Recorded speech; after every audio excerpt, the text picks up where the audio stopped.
From the Pacific Northwest in the shadow of the 1962 World's Fair, the Space Needle. Good evening. I am your host, Mario Magana.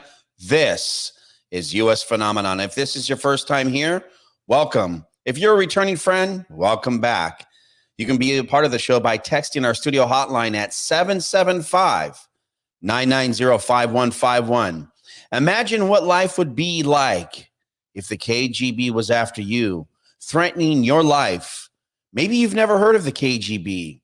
Tonight, our guest, John Christmas, and we had just a few minutes ago had a discussion that, yes, this is his real name, and we'll find out if he's related by any means to maybe Santa Claus. It is my pleasure to welcome, and he's going to share his experiences with us, who co-wrote the fiction book, KGB Banker, which is online that you'll be able to find, and we'll share that in a little bit. It is my pleasure to welcome John Christmas to U.S. Phenomenon. Welcome to the show. Thank you, Mario. Happy to be here, and thank you for inviting me. This about the KGB. You know, as a young adult, I used to enjoy these Tom Clancy novels and so forth about the battle between the spies of the United States and Russia. And, you know, maybe people forgot about this for some years, but it for sure is back in the headlines now. I mean, unfortunately with the war, but this book came out a couple of months before the war started. And in fact, the action in the book takes place in the same area. And and a mixture of fiction with reality. So I've got something interesting to talk about. I mean, you might be, you're the U.S. Phenomenon official 007 agent. We're about to just go where most people have never gone before. A lot of people who are part of the iPhone generation may have never heard of KGB. They've maybe never heard of the Cold War. I know we've talked about this in prior shows recently within the last month about, you know, the whole war out there, the Ukraine situation. For those who have zero, I mean, I know that the headlines have been talking about Putin, KGB, things of that nature.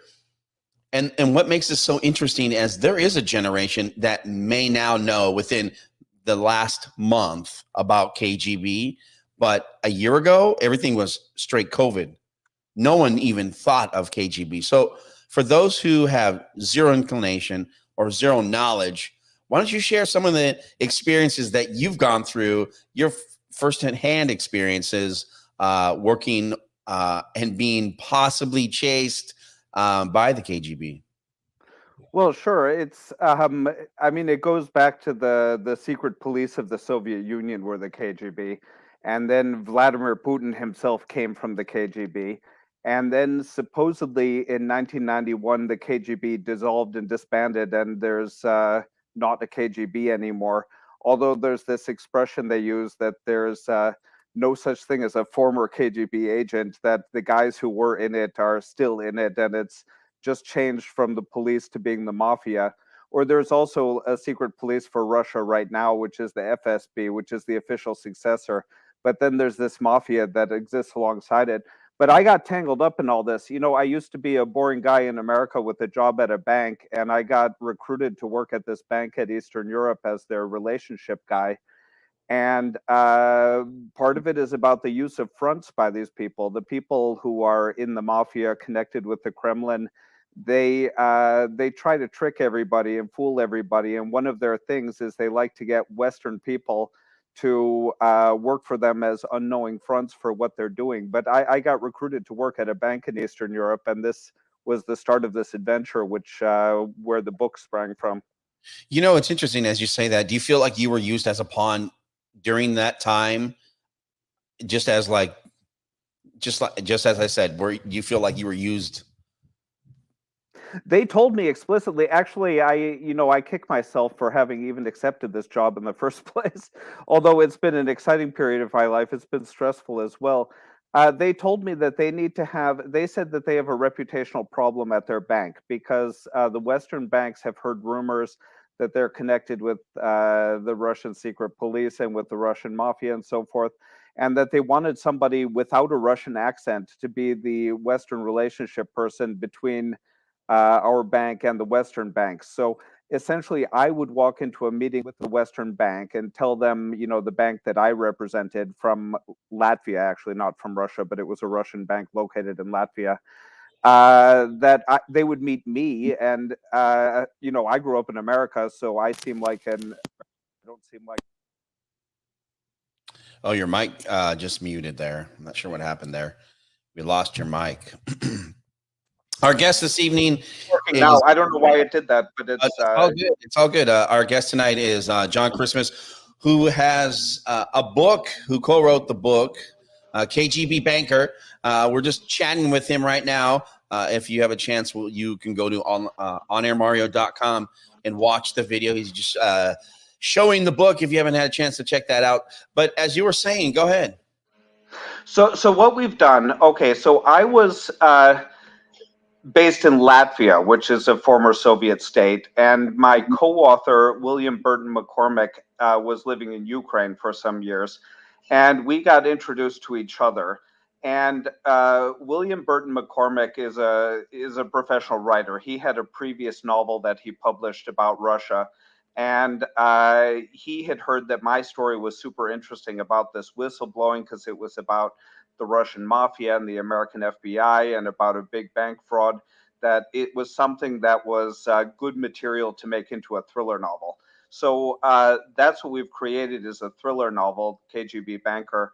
And but both of us, came from ordinary background. I mean, we're both grew up in America in safe backgrounds, and then wound up later in the former Soviet Union.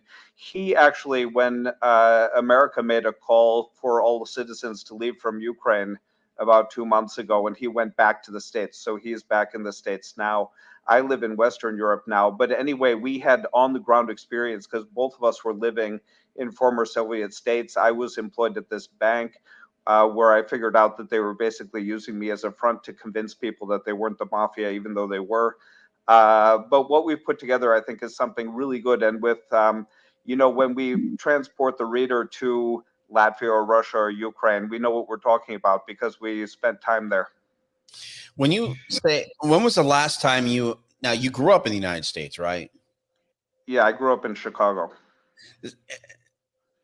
Do you feel like now do you live in the in Europe? Is it because that of your past, because of you being a banker or working in that industry? Were you like excommunicated from the United States? Well, no, I mean, I go back to the United States sometimes. I mean, I have family in the United States still, and I visit sometimes. I have business in Europe. I have a job in Europe, but I'm not in Eastern Europe anymore. I'm in Western Europe. I'm not even going to tell you exactly where I am because I don't tell anybody. But I am in I don't Western even want Europe. to know. I have a normal job now, but anyway, besides this book marketing, I mean, I'm still a financial professional. I used to be a banker. Now I do some other things in finance. But yeah, for sure, I'm not going to plan any holidays to Latvia or to Ukraine or to Russia in the near future. I don't know that anybody is at this point in time, and what's so sad with everything that's going on, I feel like I don't believe that there's going to be peace for such some time.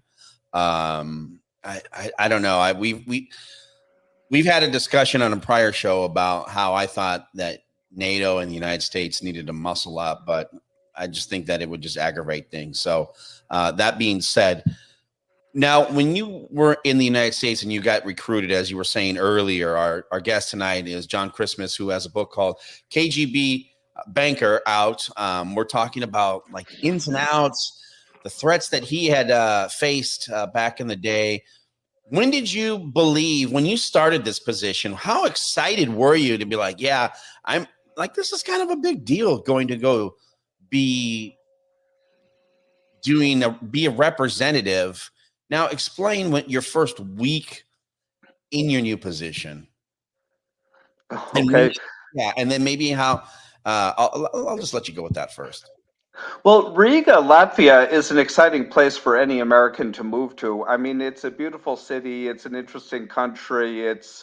I mean, for me as a single guy going there, it's, beautiful women are there. They are, if you're an American, you're somebody special if you live there. It was really exciting to have the job in the beginning. And in the beginning, I wasn't aware that there was something wrong with it. I mean, they didn't tell me that you're going to be a front for, our fraud and money laundering activities. They told me that our organization is clean. We are audited by a Western auditor. We have ratings from the Western ratings agencies. So they gave me the confidence that I can go spread the word in meetings with Western banks that our bank is clean and that everybody should be confident to do business with us. And then there were sort of clues that came up in meetings along the way. I mean, scary things that they would talk about in internal bank meetings where I got more and more worried. And then it even turned into getting invitations from the United States Embassy to go to lunch where they're telling me that they're concerned about the activities inside my bank and do I want to share any information with them. That's sort of the way it went. And at this point, you're starting to, I'm sure, as anybody would, start to weigh your options. You're like, okay, how is this really working for me? Is the money really that good? And when you took this job, how many years ago? Oh, well, this was, I mean, I left from there in 2004, and then the bank got bailed out by the government in 2008, and then it kind of changed its name into a different bank. It's actually still going now. But, So, it's the entire period of Putin basically is the period, covered by this. And that's this mafia octopus that controls not only that bank, but other banks as well. and when we talk about the weavings of, the mobs, the KGBs, these other types of uh, entities, when did you feel like you're like, okay, let me go back here for a second. I can imagine you taking this job. You're like, I'm making an amazing amount of money. I'm living in a foreign country.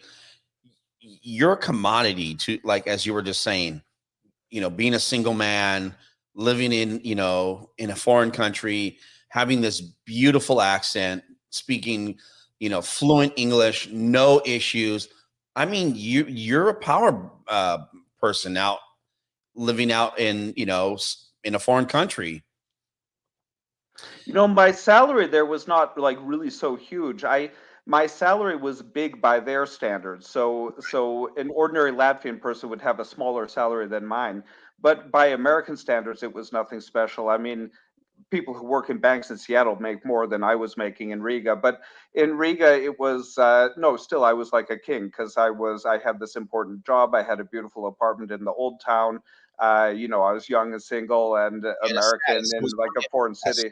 Yeah, very much a status. When did you figure out that you're like, I don't want to put the pun out there, but you playing Russian roulette? Where did you figure out you're like, I'm gonna do this for a while? Even when you start to put the pieces, as you were saying just a few minutes ago, if you hadn't had a chance, you can listen to the podcast.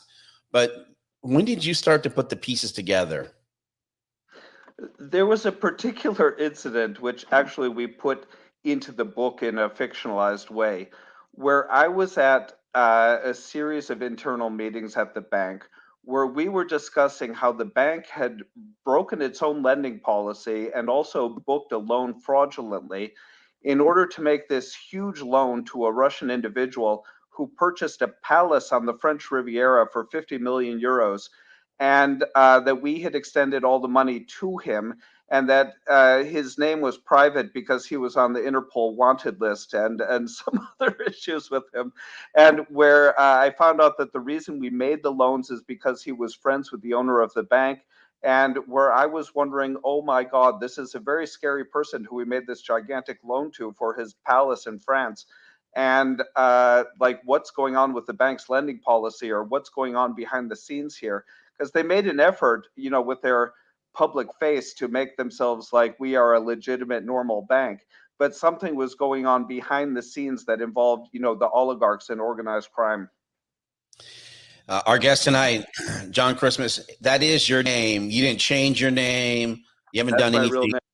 That's your real name. You're not related to Jesus Christ and the whole 9 yards, Santa Claus, nothing like that. You have the true story that you put into a book called KGB Banker, that you can find Amazon, wherever you like to, your Kindles and things of that nature. We'll put a link in the podcast if you hadn't had a chance to listen to the entire show, or you missed something. You're like, oh, I need to go back. Go back. We're going to put this also on onairmario.com so you can watch and hang out with us. If you're in the office or you're driving, you're like, God, I want to watch this, or I want to hear this, or I missed something. You can go to our website, onairmario.com. If you can't spell US phenomenon, we try to keep it easy for you. Sometimes you mess up and you fat finger and you put an M where the N needs to be, and O and E and all that. That's why we just say, just go to onairmario.com. Okay. So my question to you as we continue our conversation this evening about the KGB, for those who may have zero knowledge, although it's almost like pop culture now. Everyone knows who the KGB is. Maybe about 3 months ago, it may have come up, not as headlines as every day, Russia, Ukraine, that whole situation, Putin, him being tied to the KGB back in the day. I mean, they're even talking about his walk. Everyone's like, oh, he's got this weird walk. And that, I guess, is a part of, the whole KGB march and things of that nature. What were some things well, go ahead. Well, there's an arrogance to it. I mean, the organized crime people. I wasn't used to this kind of thing before, but the people at the top. I mean, the oligarchs, the top people at the bank. I mean, there's on the one level, I could say that these people don't understand how to properly use a bank because, I mean, they weren't doing the normal business of deposits and loans and this kind of thing. It was all money laundering and fraud. But it's more sustainable as a business model to do proper banking that's like real banking. And what they were doing, they thought they were the ultimate businessmen, but what they were doing was not really business. I mean, collecting deposits and then lending them to yourself and then letting the bank collapse later is not like, doesn't take really any talent to do that. There were certain KGB things that became scary, like, for example, you think about law enforcement in Latvia, and there's a prosecutor's office, there's a general prosecutor. The general prosecutor had an office in the bank, and I used to go to meetings with him. I actually knew the general prosecutor, and he was like the legal advisor to the owner of the bank. So this shows, the level of corruption, that actually the general prosecutor would be the personal lawyer for the oligarch who controls the bank. But this is just one of the examples where you realize, when I did this whistleblowing, well, the Latvian law enforcement for sure is not going to help me because it's clear that they're on the same side with the oligarchs. So, I mean, I brought my information to the FBI. I had meetings with them, but the local officials, as far as they were concerned, imagine living in a country where you're sitting down with the mafia boss and his assistant sitting next to him is the general prosecutor. How do you get yourself out of a situation like that? I mean, I know we still have a second half of the show to go, but I think as we get closer on the second half, if you missed anything, you'll be able to find it on the website, onairmario.com. Let's just focus on, before we get into the book in the second half, what are some other nuances that just like spiked we'll just say spidey sense, or your 007 agent senses, where you're like, I don't know. I wasn't such a great 00 agent. When I gave the whistleblowing information to the government and the auditor and to some different organizations, I flew to Greece, and I flew there without telling anybody where I was going. So I just gave out this information to certain people. I got on the airplane and went to Greece. And then, I'm not 007 actually. When I was in Greece, I No. was messaging with somebody, and then they wrote back to me like, "Oh, you're in Greece." And I was wondering, how did they know that I'm in Greece? Because I didn't actually tell them that. But I guess I wasn't masking where I was, or they could tell from my messages where I was messaging them from. So, we put into the book, there's some like more professional spy stuff. Although the central character in the book is based on me, it's supposed to be a banker, not a spy. But we put in some of the surveillance stuff because this is something people were telling me, like, you're not going to know who's your friend and who's not your friend because someone who seems like your friend is actually a spy, and that they're going to be reading your messages and listening to your telephone and all of this stuff were the warnings I was getting. It's funny you say that. I know that we deemed you a the U.S. Phenomenon honorary agent. If you'd like to find a copy of this book, you can find it online. You can go to their website, kgbbanker.com. It's online at Amazon. You know, as we joke and kid about your double O status, I mean, you got to be kind of freaked out when you go to Greece and you leave. Someone tells you like, because you're not a secret agent, you're just you're working in the financial industry, the banking industry in a foreign country. You leave, you go, and they're like, "Oh, P.S. By the way, we know where you're at." Doesn't that alarm you a little bit? Oh, sure. I was freaked out by a lot of events. I mean, where different suspicious things happened, where uh, we put some of this stuff into the book. I mean, I had some real episodes. Let's say I was like dating one Russian woman who's asking me to borrow my laptop and stuff, and I'm wondering why, or I need to meet with a journalist, and then she's asking me what the name of the journalist is, and I'm wondering why she cares about this, and then I'm wondering, is she an agent as well? And then I don't even know like who I can trust and who I can't trust. So there was a lot of this. But my okay, so that book, KGB Banker, the publisher is Sunbury Press of Pennsylvania, and you can buy the book straight from the Sunbury Press website. It's also on Amazon, either in print or as a Kindle book.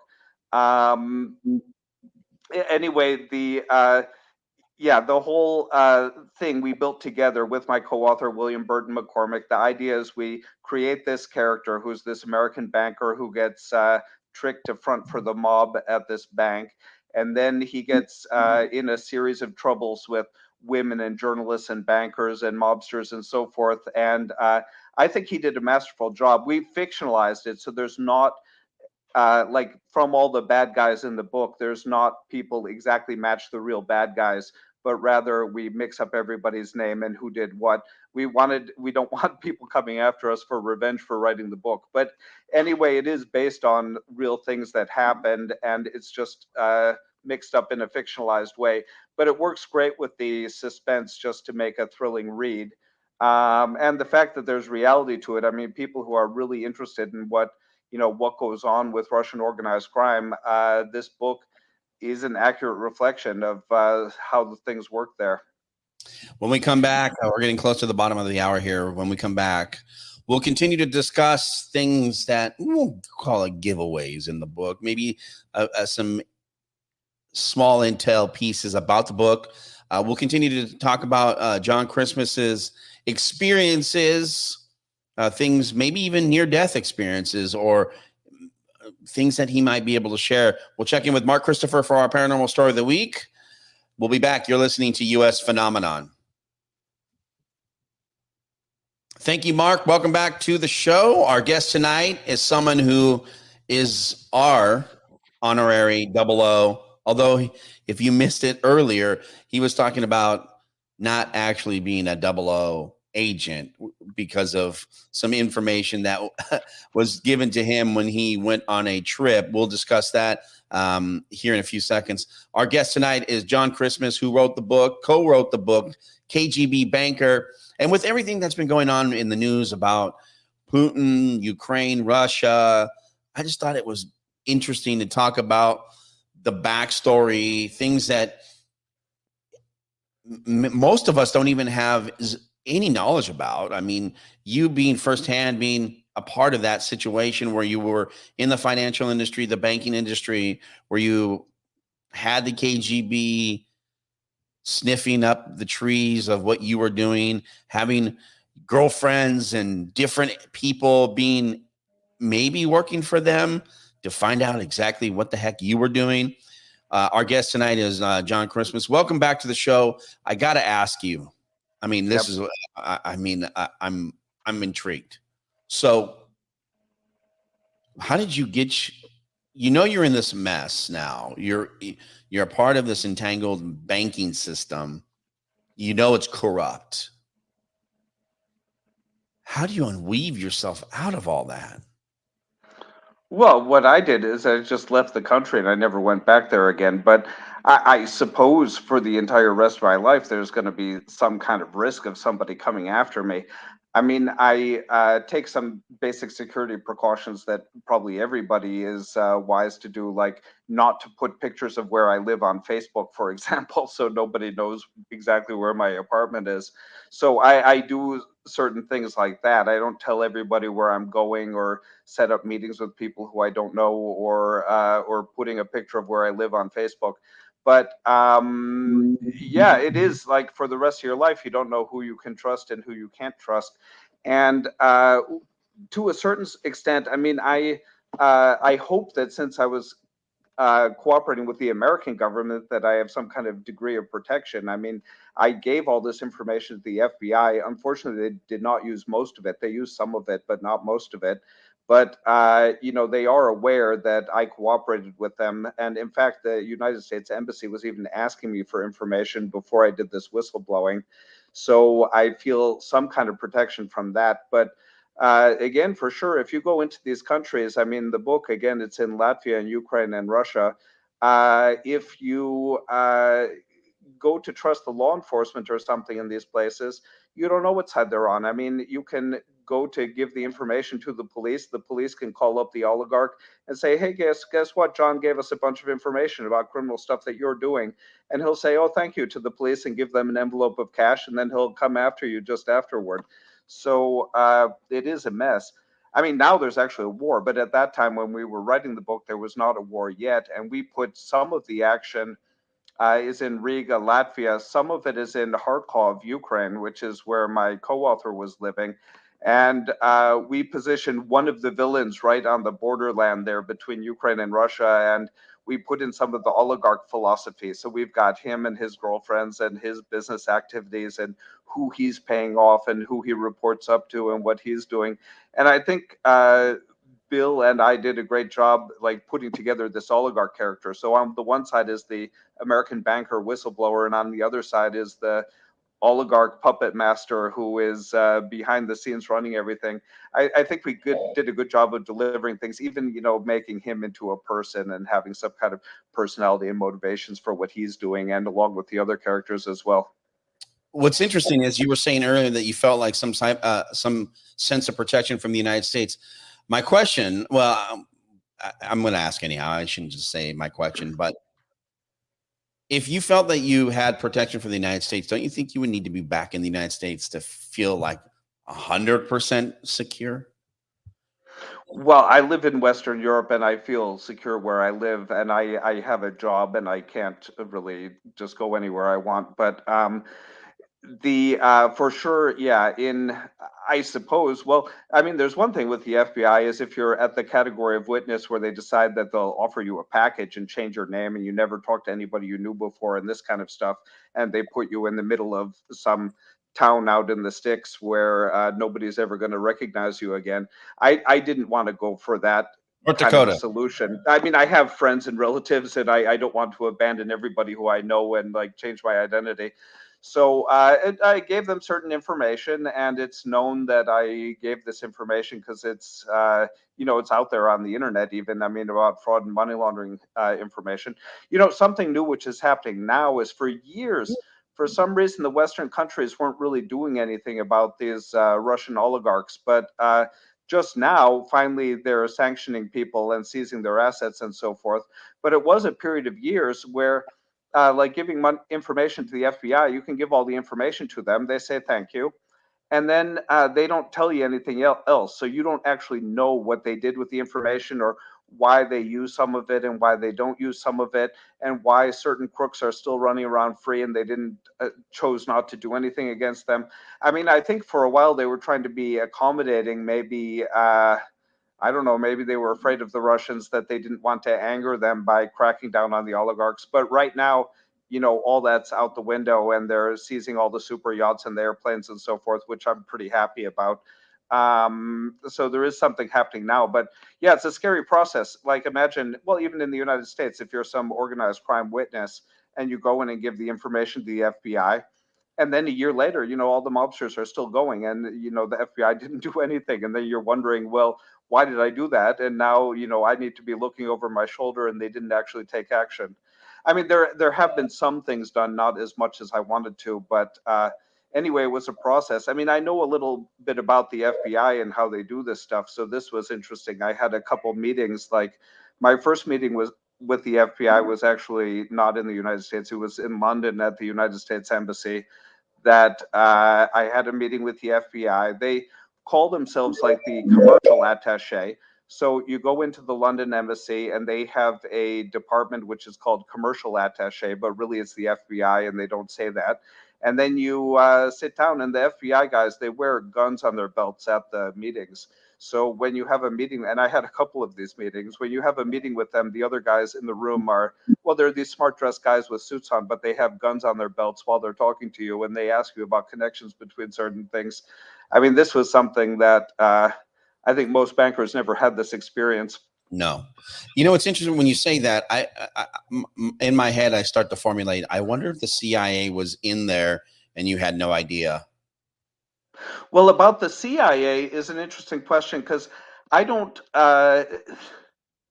it was the FBI I was talking to, and I never talked to the CIA unless I was talking to the CIA and I didn't know that they were the Right. CIA. But for Right. some reason, it seems to be, well, I think in general in the newspapers as well, with like crackdowns on certain oligarchs, it seems to be the FBI who handles these oligarch mobsters. It's not the CIA. But who knows? I mean, maybe there is somebody who I know. Maybe I have a business contact who is from the CIA and who is actually trying to get information out of me, and I didn't actually know that they were in the CIA because they would never tell you.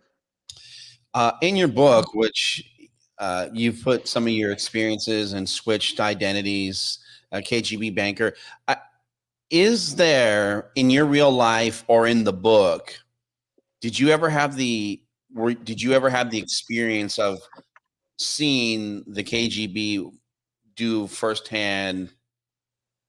I don't know. I don't want to say execution, but maybe extinguish. They're Well, like, hey, this guy's got to go. I understand that there were hitmen employed by the bank, and there were two specific people who they were officially lawyers. And in fact, the entire bank, they say that when Latvia became independent from the Soviet Union and the KGBs supposedly didn't exist anymore, that a lot of the guys who had been KGB rebranded themselves as saying that they're bankers or lawyers. So there were bankers and there were lawyers at the bank who I understood, some of them were known to be former KGB. And there were two guys who were whispered around the bank that they were the hitmen for the bank, and their names I've told law enforcement about them. One of them himself died since then, so I don't have to worry about one of them anymore. But there were actually two guys who were supposedly the hitmen for the bank. Now, at my bank in Chicago, by the way, just as background, we didn't have any hitmen who I was aware of. Or I mean, I understood that my bank in America, where I used to work, was completely lawful. I mean, we wouldn't be beating people or threatening people or killing people for sure at my bank in America. But yeah, people at this bank in Latvia were saying, like, yeah, that guy, he is like the enforcer for the bank. Did you have any firsthand experiences of, taking any beatings or punishments? No, no, thankfully not. So we in the book we made it everything more dramatic. I mean, the way I escaped is I just gave out this information about the whistleblowing to several different groups, and then I flew to Greece on a holiday, on a very long holiday, and then eventually decided I had to permanently relocate to Western Europe.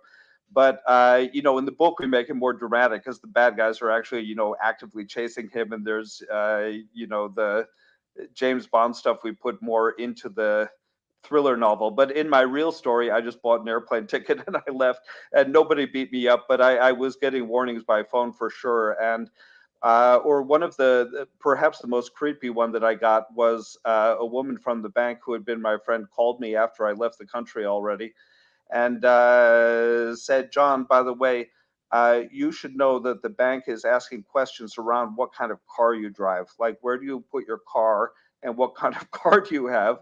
And Well, I was thinking, well, that's an interesting question. Like, why would the bank need to know, like, where I'm parking my car and what kind of car I had? But I was out of the country already by then. do you sleep good at night? Well, again, I'm not going to go back to that part of the world again, but I feel fine. I mean, what I'm trying to do now, it was for sure a stressful period. And in the book, we put the character through all sorts of hell and terrorism and so forth.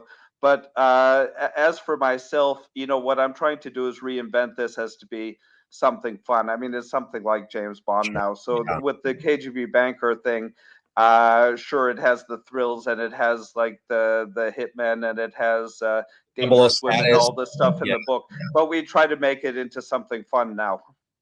Yeah, for sure. Because I mean, everyone loves a thriller, right? I mean, and especially, I can't wait to see if this thing goes into a movie. I mean, I just the action of what you've described in the book would be great for a motion picture. Just because I think a lot of people are craving that nowadays, the 007s of the world, and this could be even a one off of while they're waiting for the next new James Bond movie. This could be that next in between thing where people are craving that, and you get that status of the action, the thrill, the mystery, the status of what that this individual is going to go through in regards to having, being involved in the interwebs of this corruption, but still trying to live a straight and narrow life. And then it's almost like you just got out at the right time. And I'm sure your character, which I don't want to give away too much in the book, but also gets out of it okay, the entanglement. Well, yeah, the character gets out. The only character who clearly corresponds to a specific person is the banker from Chicago who is based on me, who gets recruited by the mafia bank. And then all the bad guys from the bank are all, make believe characters, although some of the scenes are based on real things that happened. But about a movie, for example, well, the first thing we're doing is we're selling the book, and the book is just in print from Sunbury Press, or it's in print or on Kindle from Amazon. We have a pipeline of more things that we can do. There's going to be an audio book that's already the publisher is already working on that.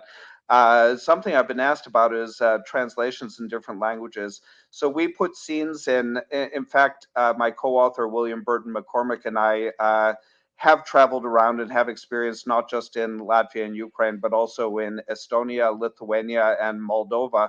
We have scenes in all those countries, and I've gotten plenty of requests to make editions of the book translated into those languages, even into Russian language as well. I mean, I've got Russian fans, so we could have different language editions in the future.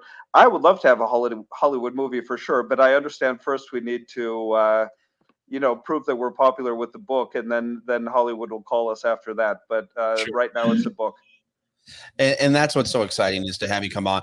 And for myself and for those who haven't had the experience or the firsthand knowledge to have you invite you on the show to give your experiences.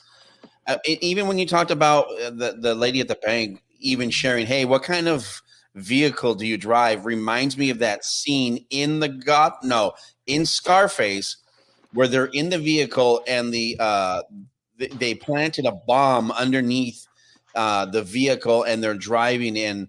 There's like kids and the whole nine yards. If you haven't seen Scarface, I mean, Oh, I I've don't know. watched it like 10 times, of course. Right. But So that just put me back into that setting, and Scarface is like, oh, this is so bad. You're lucky and blessed. I'll say you're blessed that you're able to take a situation that you've been that may have not been ideal, and to be able to put yourself out of harm's way and to take it and switch it around and put this amazing book together. If you don't know where you can find it, if you missed any of this information or our conversation, you can go back and listen to the podcast at your favorite podcasting platform. Just search US Phenomenon. If you can't find that, go to our website, onairmario.com. It will take you straight to US Phenomenon, and you can download the podcast there. It's on iTunes, Spotify, Google Play, Stitcher. It's everywhere. Wherever, the iHeart platform, it's everywhere. So we'll have it also on the website. You can watch the stream if you're so inclined to watch. Our guest tonight, John Christmas, who co-wrote the book KGB Banker. before I know we're getting close to ending things up here, but if there's one thing someone has zero knowledge about the KGB, what would you tell them right now? Well, I think that the thing that Americans get tricked by is they don't expect the level of dishonesty and disinformation that you get from these people. That, if you're ever thinking that, no, that person would not do that because that's too awful, or that person cannot have lied about that because that would be ridiculous. There is not any kind of a low level that is too low for them to go to.